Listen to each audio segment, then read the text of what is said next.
Hello guys, it's Andrea and today we're gonna talk about the Ak74. And I gotta say, the sound of the weapon is really amazing. Said that, talking about the weapon, I was really disappointed. Disappointed because I made a comparison between this assault rifle and the Ak74U carbine. And I noticed the recoil is higher for the Ak74. And since they have the same type of ammunition, they have the same damage. The Ak74U has less weight, so you move around faster, same damage and less recoil. I think the Ak74U has something like 2.2 while this the maximum, while this weapon is 2.6 the maximum.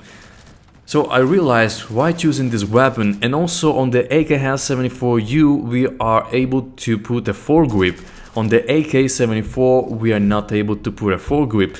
So the first thing that came to my mind is, this is not the weapon you want to choose if you have to choose between this weapon and the Ak74U.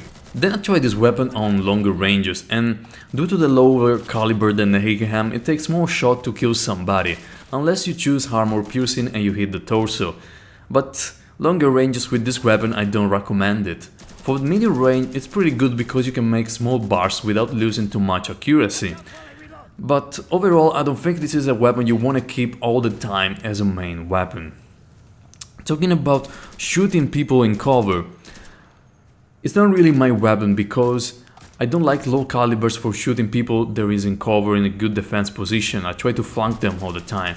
But if I have to face them, I choose a weapon with high penetration power, because I wanna, yes, shoot them and be accurate, but if they survive the shot, if I miss the shot, I wanna be able to shoot in the cover and penetrate the cover and hit them, force them either to move or die in cover.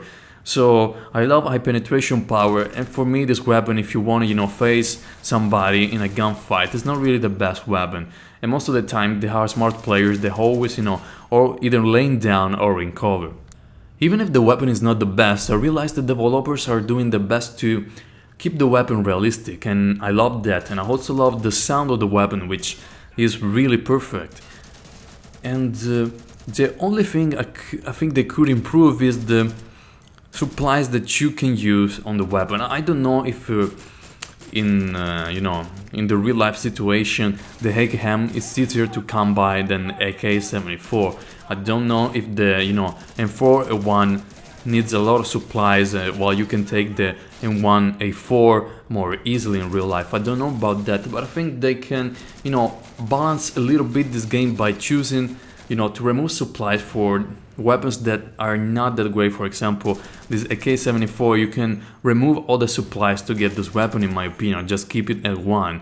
While the Ak, which is way better in my opinion, has 0 supplies, and sometimes the recoil of the Ak it's even lower than this weapon when you put a foregrip. It's not always, but can go lower than the maximum recoil of the Ak74.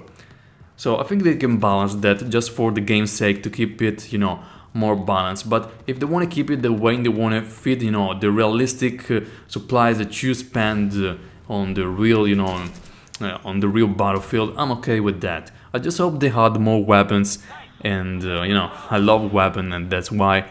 And this is the last weapon review for Insurgency until they had new weapons. The next videos, guys, gonna cover explosive like the RPG, the C4, the EID. I'm gonna cover the flash grenades if I have time, the smoke grenades, and I wanna make also tips for Insurgency. So see you to the next video, and have fun, guys.